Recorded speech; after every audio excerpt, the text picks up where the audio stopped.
Good morning mga paps, come back to another vlog. Andito na naman tayo nga sa Motor Ace Yamaha Ripson Daang Hari mga paps. Okay, sa mga naghanap ng Sniper EBS version matte black mga paps, marami kaming available dito na ganitong units, no. Sa mga ito rin, meron kami ditong Sniper Cyan color. And then sa mga naghanap ng Inmax Stickmax na black mga paps, and yung matte brown, meron kami dito available, bagong delivery lang. Sa mga interesado rin na magkaroon ng Aerox na version 3 standard version, meron kami dito mga paps. And sa likod marami kaming available units ngayon. Kakabagsak lang o galing itong Batangas warehouse mga paps. Ayan, so marami tayo dito available units na Inmax Stickmax. Ayun, no. Dito naman mayroong Pasio na black. Yan. Then meron din kaming white and yung mint green na kulay na Pasio doon sa loob mga paps. Then meron din kaming available na ganito Mio Gravis na version 2, itong light gray na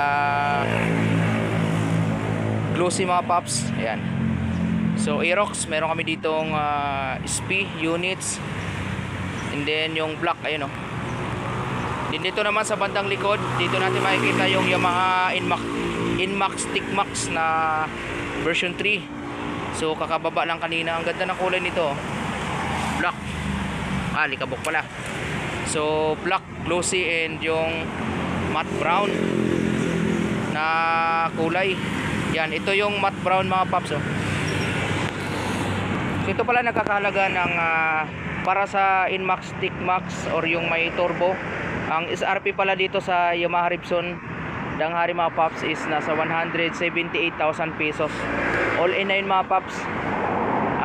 Free na yung 3 years registration, and then 1 year free service mga paps. And then yung previous, meron kami ditong previous na helmet, syempre Motor Ace helmet. Then yung mga basic tools. Dating naman dito sa Aerox standard, meron kami ditong SRP na 128,000 pesos. Ganun din mga paps, may free helmet din to. Then mga basic tools din.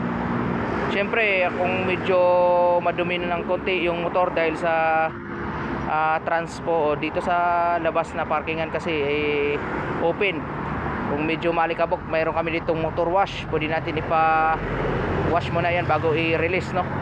Sa mga hindi naman masilan, so sobrang kinis pa naman ng mga motor dito kasi kakabagsak lang nito mga paps.